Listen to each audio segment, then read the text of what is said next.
नमस्कार। ये हम लोगों का पहला वीडियो है और हम शुरू करने जा रहे हैं कक्षा 6 की किताब इंग्लिश की, जिसका नाम है पूर्वी। इस किताब में बहुत सारी अच्छी कहानियां हैं, जिनकी और कविताएं हैं, जिनके बारे में हम लोग धीरे-धीरे पढ़ेंगे और सीखेंगे। जैसा कि हम लोग जानते ही हैं, इस साल किताबें चेंज हो गई हैं, बदल गई हैं बिहार बोर्ड में। तो पहले जो किताबें चलती थी एससीईआरटी की, अब एनसीईआरटी की किताबें लग रही हैं।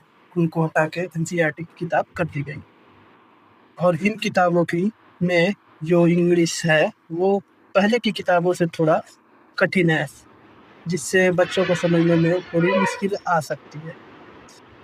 लेकिन मेरे हिसाब से देखा जाए तो ये काफ़ी सही है, क्योंकि कभी-कभी चलने से पहले दौड़ना पड़ता है। तो कभी-कभी आसान काम करने से पहले कठिन काम करना चाहिए। और हम लोग पढ़ेंगे इसी किताब को अच्छे से और कोशिश करेंगे कि पूरी किताब को खत्म कर दिया जाए समय से। पहले चैप्टर का नाम है, जो यूनिट है पहला, फेबल्स एंड फॉक टेल्स। उसमें भी 2 चैप्टर्स हैं पहले यूनिट में। पहले चैप्टर का नाम है अ बॉटल ऑफ ड्यू और दूसरे चैप्टर का नाम है the raven and the fox.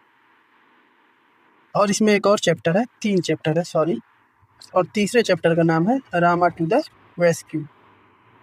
तो तीनों चैप्टर को हम लोग पढ़ेंगे। पहला वाला पार्ट पढ़ेंगे हम लोग 2-3 पार्ट में, उसके बाद दूसरा वाला पढ़ेंगे 1-2 पार्ट में। वैसे ही देखा जाएगा, जैसा कन्वीनियंस हो उस हिसाब से पढ़ा जाएगा। तो मैं जब भी पढ़ाने जाता हूँ बच्चों को, तो पहले बताता हूँ कि कोई भी पाठ पढ़ने से पहले सवाल करना ज़रूरी है कि आखिर क्यों यही पाठ पढ़ाया जा रहा है, या यह हमें पढ़ाया क्यों जा रहा है। और वही बात मैं आप लोगों से भी कहूँगा कि कोई भी चीज़ देखने से पहले, पढ़ने से पहले, सीखने से पहले आप ये सवाल करें कि आखिर ये हम सीख क्यों रहे हैं? क्योंकि सवाल करना सबसे ज़रूरी चीज़ होता है सीखने के मेथड में।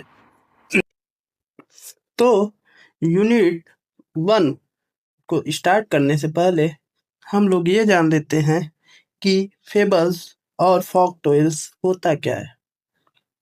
फेबल्स फेबल्स का मतलब होता है नीतिगत कथाएं। नीतिगत कथाएं ये छोटी कहानियां होती हैं जो हमें कोई नैतिक शिक्षा देती हैं। जैसे कि जो आपको दादी वगैरह कहानी सुनाती होंगी, लेकिन उसमें कोई ना कोई शिक्षा जुड़ी होती है। आपको अंत में कोई ज्ञान मिले, कोई सीख मिले, उन्हें ही फेबल्स कहते हैं। ऐसी कहानियों में अक्सर जानवर, पक्षी या फिर निर्जीव वस्तुएं जो हैं बोलती हुई दिखाई दी जाती हैं या सुनाई जाती हैं।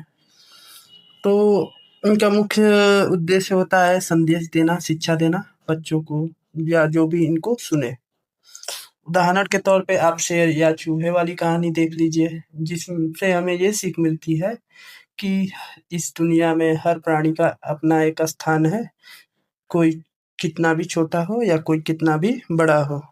या फिर लोमड़ी और अंगूर वाली कहानी को आप देख लीजिए, उसमें भी हमें ये सीख मिलती है कि हमें बुरा नहीं कहना चाहिए, भले ही हम जिस चीज़ को चाहते हैं वो हमें मिले या ना मिले। तो ये तो हो गया फेबल्स। अब आते हैं फोक टेल्स पे। फोक टेल्स का मतलब होता है लोक कथाएँ। लोक कथाएँ क्या है कि ये पुरानी परंपरागत कहानियाँ होती हैं, जो कि केवल किसी समाज या किसी क्षेत्र या किसी संस्कृति में प्रचलित होती हैं। किसी एक समाज विशेष या किसी एक क्षेत्र विशेष में इन कहानियों को जाना जाता है। इनमें जादू, वीरता, चालाकी, रहस्य और रोमांच होता है। ये कहानियाँ पीढ़ी दर पीढ़ी सुनाई जाती हैं, यानी कि परदादी ने आपकी दादी को सुनाया और उन्होंने फिर आपको सुनाया, फिर आप अपने बच्चों को सुनाएँगे। ऐसे ही ये कहानियाँ आगे बढ़ती हैं। इनमें उदाहरण के लिए आप देख सकते हैं अकबर बीरबल की कहानियाँ, तेनालीराम की कहानियाँ, पंचतंत्र की कहानियाँ, अलादीन की कहानी। तो सीधा-सीधा अगर आपको समझना है तो फेबल्स नैतिक शिक्षा पर आधारित छोटी कहानी होती है और फोक टेल्स लोक परंपरा और संस्कृति से जुड़ी कहानी होती है। तो आज के लिए बस इतना ही। अब जब हम यूनिट 1 से परिचित हो चुके हैं तो अगले वीडियो में हम लोग पढ़ेंगे चैप्टर 1 को, जिसका नाम है अ बॉटल ऑफ ड्यू, और उसको अच्छे से जानेंगे। आज के लिए इतना ही, मिलते हैं अगले वीडियो में। धन्यवाद।